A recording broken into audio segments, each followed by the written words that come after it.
चलो, अभी हम लोग चैप्टर शुरू करते हैं मैक्रो इकोनॉमिक्स का मनी। ठीक है, मनी और बैंकिंग एक के बाद एक हम लोग को पढ़ना है। नेशनल इनकम ख़त्म होने के बाद यही मेरा इम्पोर्टेंट टॉपिक है। ठीक है, मनी के इवॉल्व होने के पहले ना, पहले के टाइम में ट्रेड वगैरह होता था तो मनी का कॉन्सेप्ट नहीं था, याद रखना। पहले के लोग क्या करते थे, कमोडिटी के बदले कमोडिटी एक्सचेंज करते थे, जिसको बार्टर सिस्टम बोलते थे।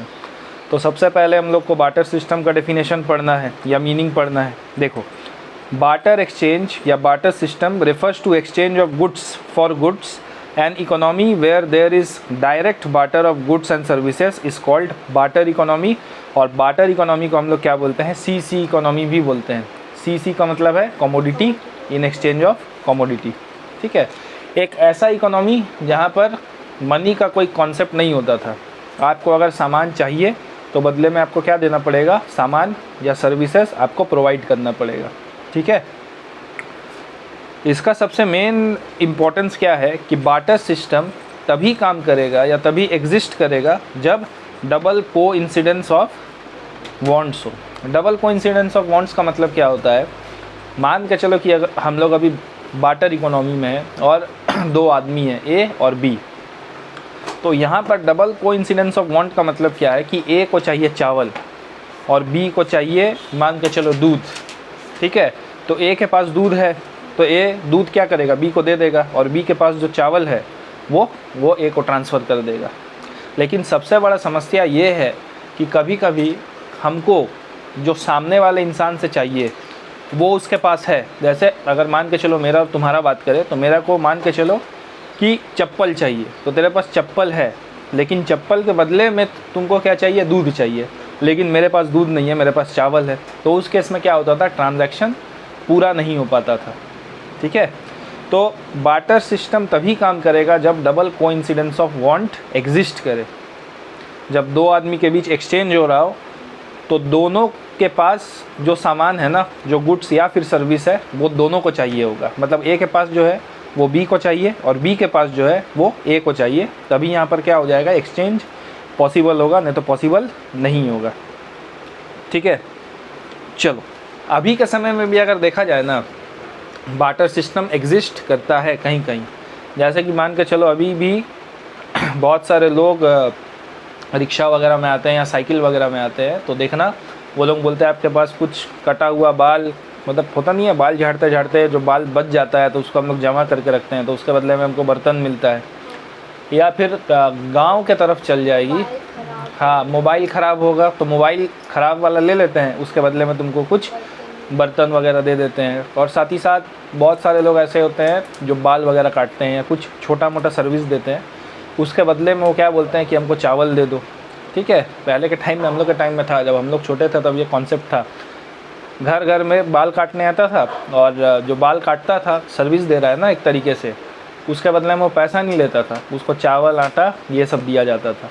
ठीक, तो यही तुम्हारा कमोडिटी टू कमोडिटी इकोनॉमी है। आज भी एग्जिस्ट करता है लेकिन उतने बड़े स्केल में नहीं, कहीं कहीं एग्जिस्ट करता है। ठीक है, अब अगर बात करें हम लोग बार्टर सिस्टम का क्या ड्रॉबैक है, लिमिटेशंस ऑफ बार्टर सिस्टम। सबसे पहला लिमिटेशन यही है कि there is lack of double coincidence of wants. It is not possible every time that double coincidence of wants always exist. ऐसा ज़रूरी तो नहीं है कि हर बार हो। ठीक है, तो सबसे बड़ा ड्रॉबैक यही है कि हर केसेस में क्या होता है ना, double coincidence of want exist नहीं करता। सेकंड क्या है, सेकंड प्रॉब्लम क्या है यहाँ पर, lack of common measure value. Lack of common measure of value का मतलब क्या है, जितना भी कमोडिटी है ना, यहाँ पर एक कॉमन लिंक नहीं था किसी के भी बीच। जैसे अभी का अगर बात किया जाए मनी, क्योंकि अगर बार्टर सिस्टम का लिमिटेशंस ही मनी के इवॉल्व होने का सोल कारण था। मनी आया ही इसलिए क्योंकि बार्टर सिस्टम में दिक्कत हो रहा था। तो दोनों को जब लिंक करके पढ़ेंगे ना, तब तेरे को और अच्छा समझ में आएगा। जैसे कि यहाँ पर बार्टर सिस्टम का लिमिटेशन है lack of common measure of value. इसका मतलब क्या है, अभी के समय में, प्रेजेंट टाइम में हम लोग के पास बहुत सारा कमोडिटीज़ है, बहुत सारा सर्विसेज है, जैसे ये पीछे में कूलर रखा हुआ है 5,000 का है, ऊपर में पंखा चल रहा है 3,000 का है, ये जो स्कूटी खड़ा है बाहर है ना 1,00,000 जितना का भी होगा, वो जो घड़ी दिख रहा है तुमको वो भी कुछ प्राइस होगा। यहाँ पर ये जो वॉल में ये जो लिखे हैं हम, ठीक है, पोस्ट ये तुम्हारा जो चिपकाए हैं इसका भी चार्ट पेपर का कुछ प्राइस है। अच्छा, चार्ट पेपर में जो हम माइक्रो इकोनॉमिक्स के बारे में सारा कुछ लिखे हैं, पेपर में लिखे हैं, लिखने के लिए हमको इंक चाहिए था, इंक का मतलब स्केच पेन वगैरह चाहिए था, तो स्केच पेन का भी कुछ दाम है।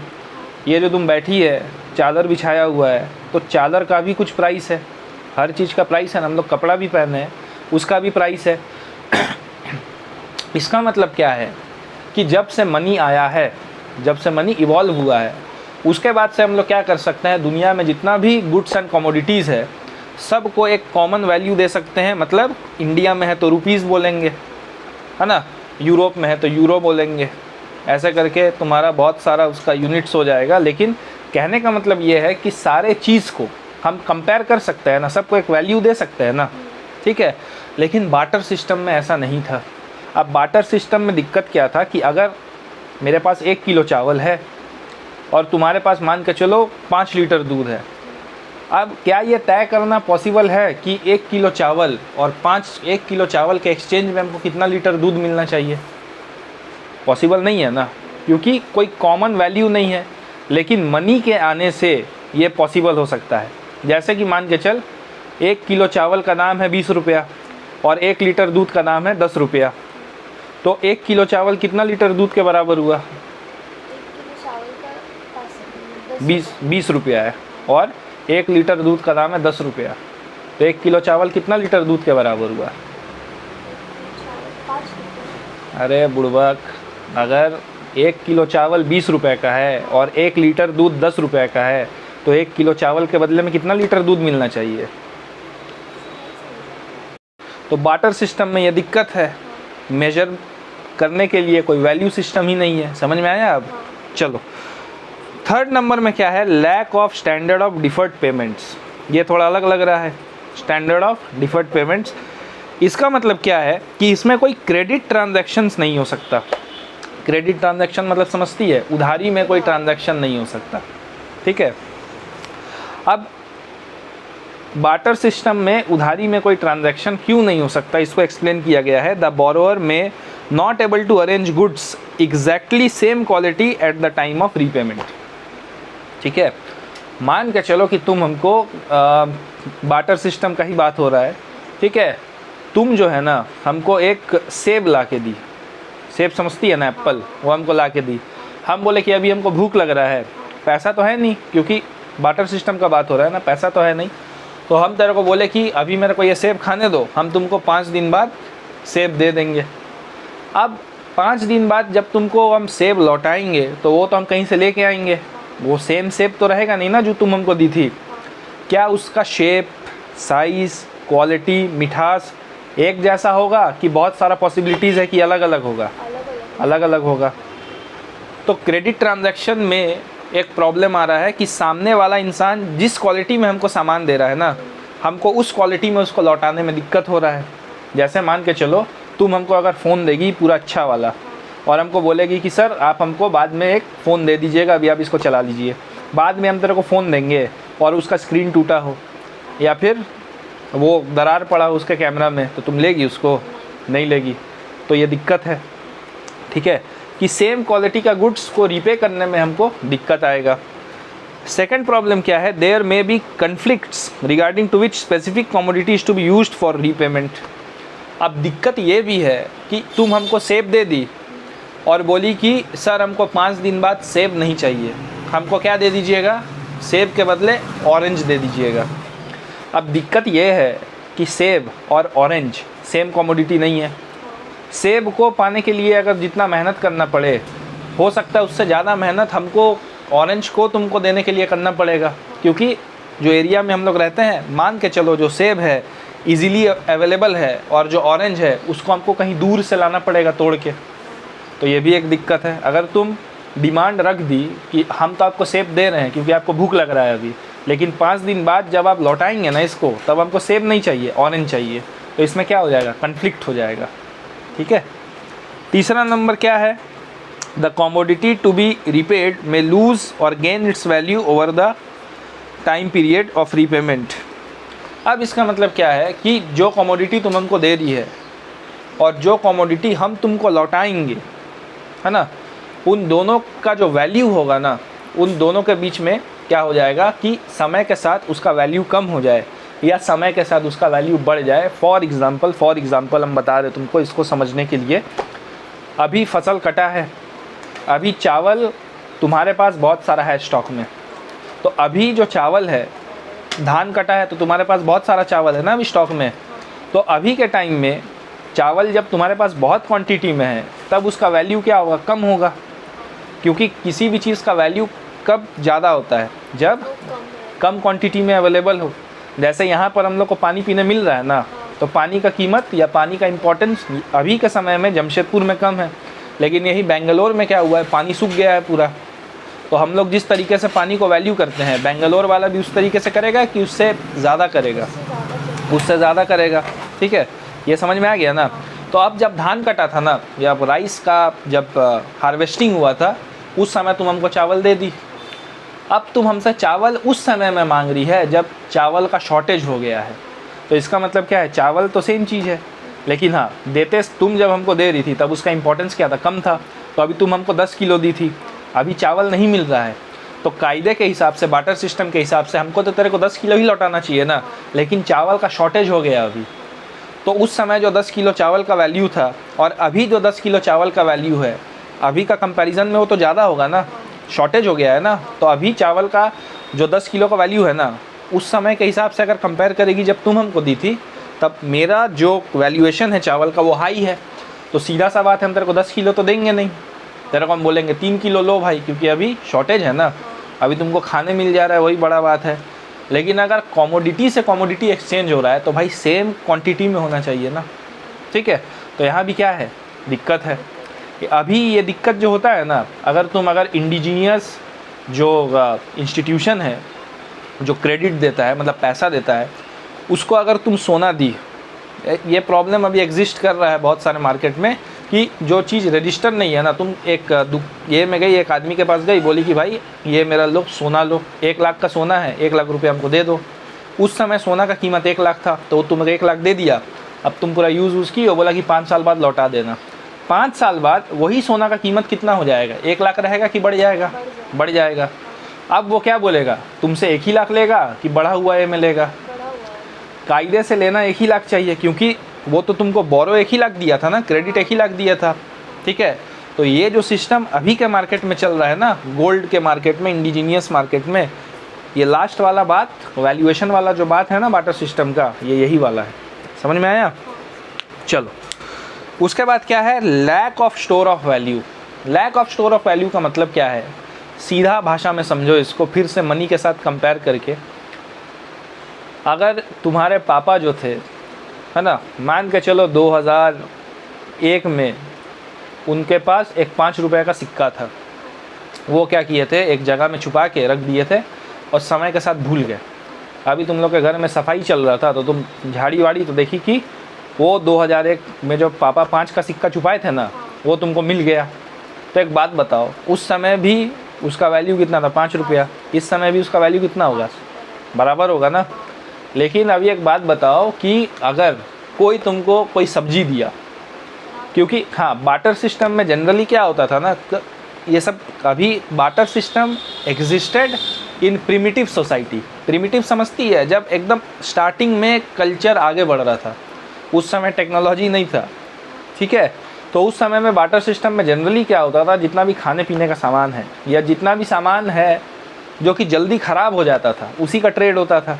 ठीक है, अभी मान के चल कि कोई तरह का लौकी दिया और तुम उसको 5 साल के लिए रख दी, क्या होगा फिर 5 साल बाद, ख़राब हो जाएगा। तो स्टोर ऑफ वैल्यू है ही नहीं ना। मतलब 5 साल पहले जो लौकी था, तो मतलब 5 दिन पहले जो लौकी था, 5 दिन के बाद तो उसका वैल्यू क्या हो जाएगा, नीचे आ जाएगा।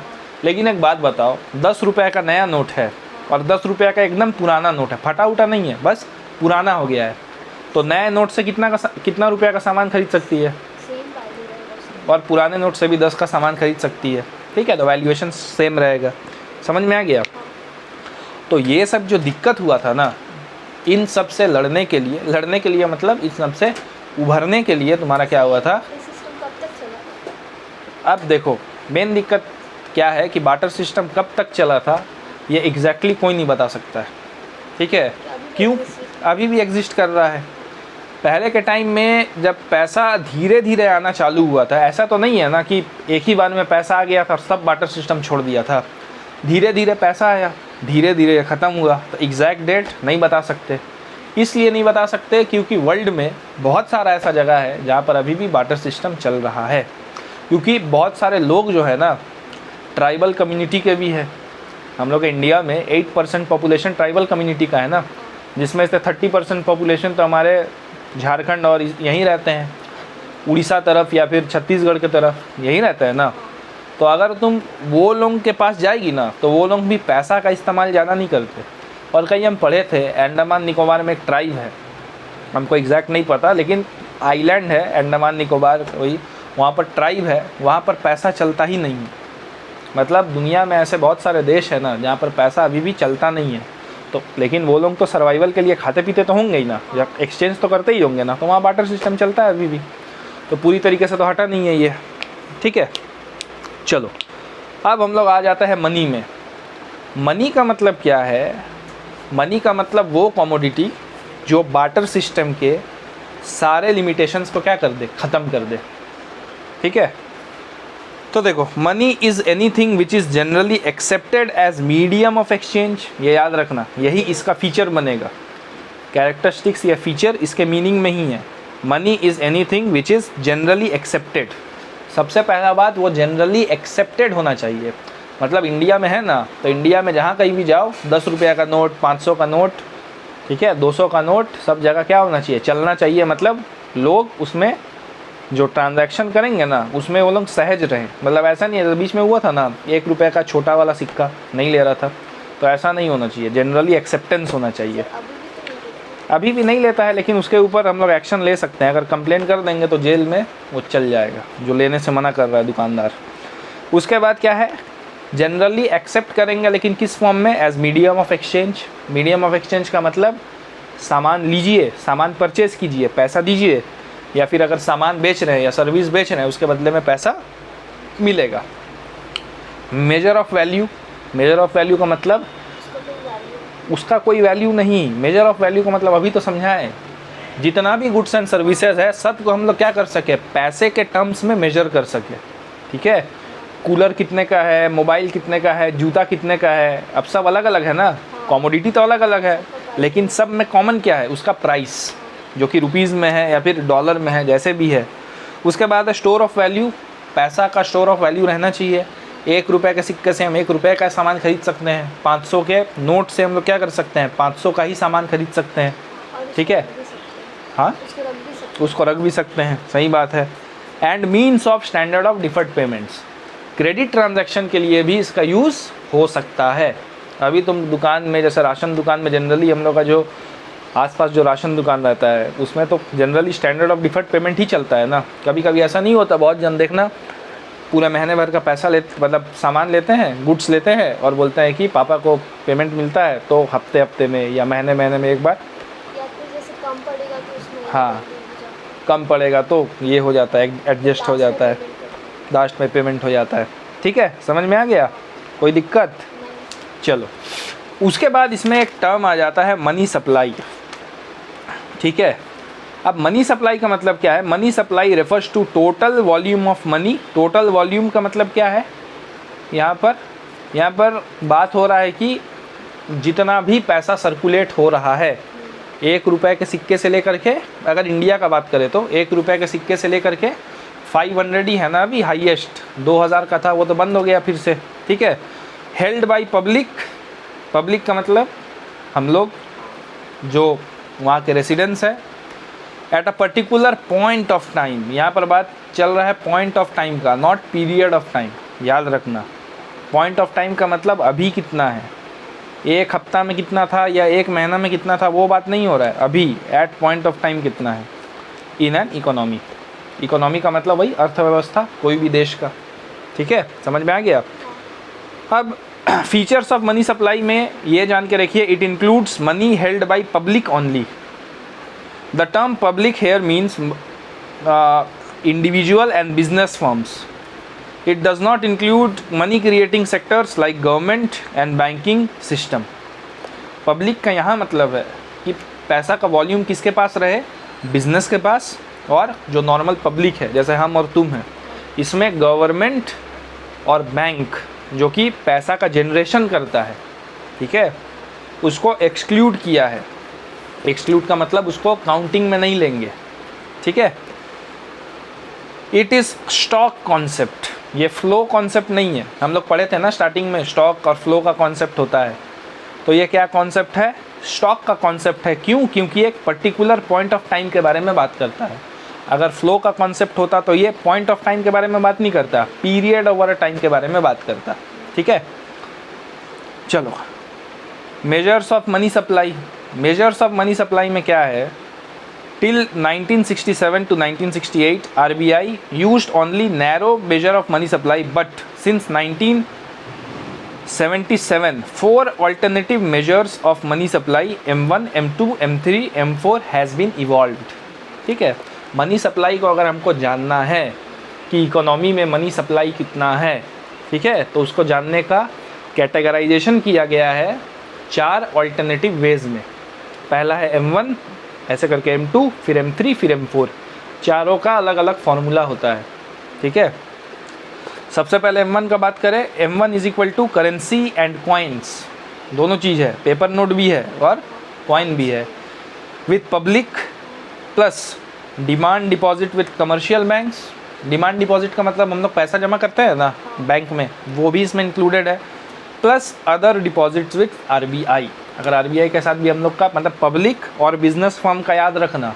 अदर डिपॉजिट विथ RBI या कमर्शियल बैंक में जो पैसा जमा किया है ना, वो गवर्नमेंट या फिर खुद बैंक नहीं करेगा, वो या तो पब्लिक करेगा या तो फिर बिजनेस फर्म्स जैसे टाटा स्टील हो गया, रिलायंस हो गया, ये सब है ना, अडानी, अंबानी, ये सब पैसा जो जमा करते हैं उसका बात हो रहा है, ठीक है.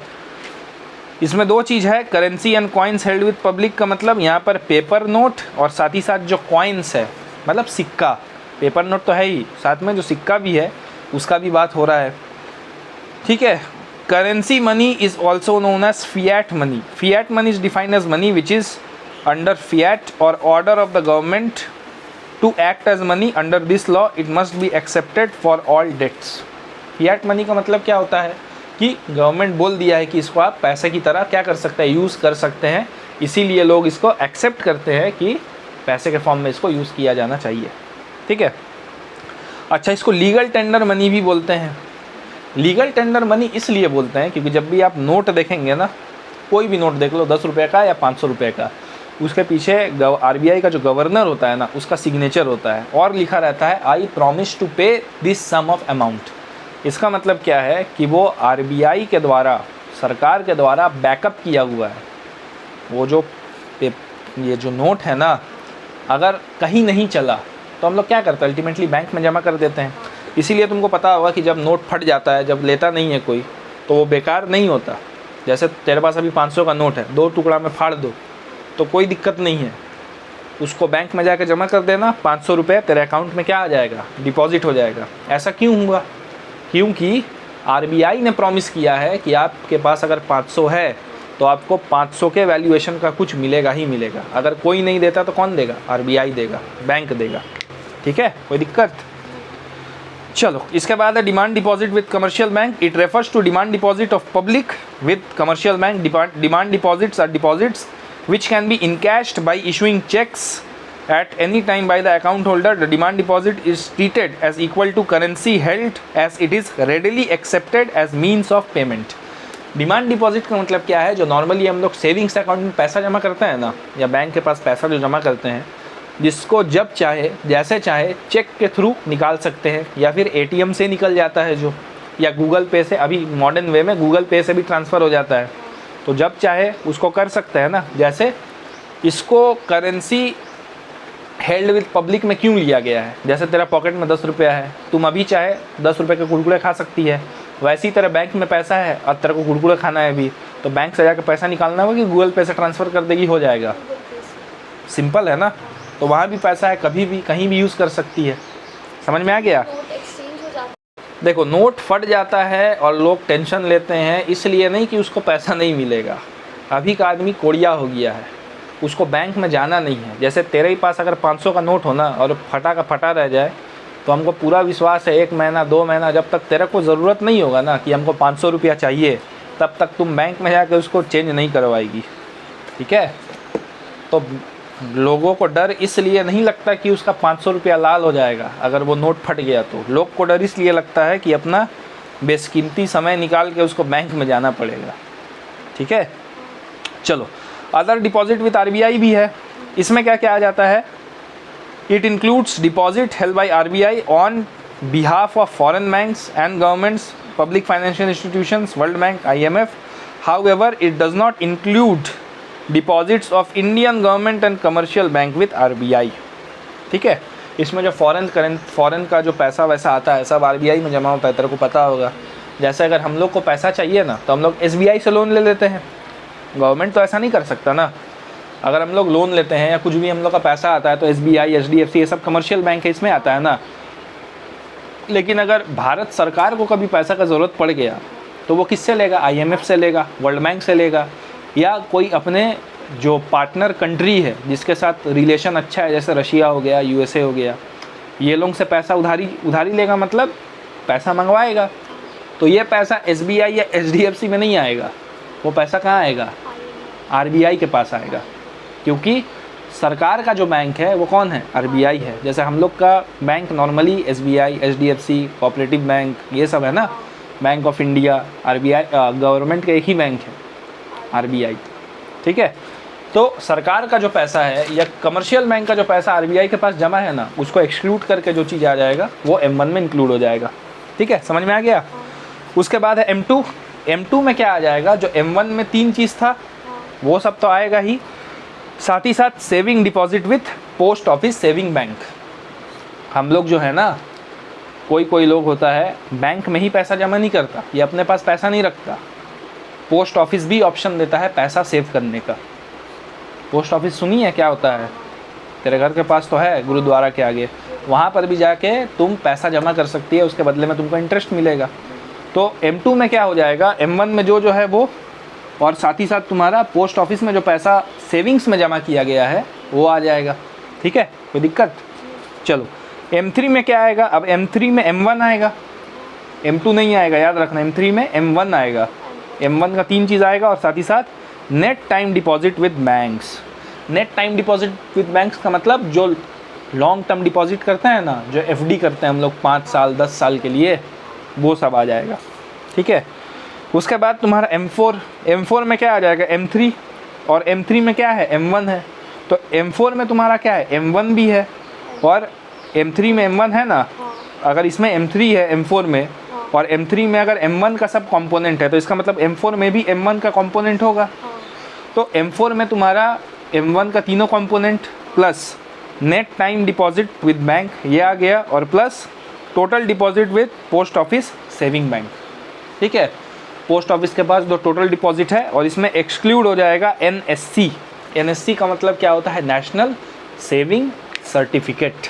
ठीक है? ये एक्सक्लूड हो जाएगा। खाली ये आपके CUET के MCQ के लिए आ सकता है। M4 में क्या नहीं रहता? ठीक है? क्या एग्जेम्प्टेड रहता है, एक्सक्लूडेड रहता है, तो उसमें अगर NSC या फिर नेशनल सेविंग सर्टिफिकेट का ऑप्शन हो ना, टिक लगा देना उसमें। ठीक है? तो यहाँ पर हम लोग का जो मनी का कॉन्सेप्ट है वो ख़त्म होता है। ठीक? इसके बाद हम लोग का बैंकिंग का कॉन्सेप्ट है।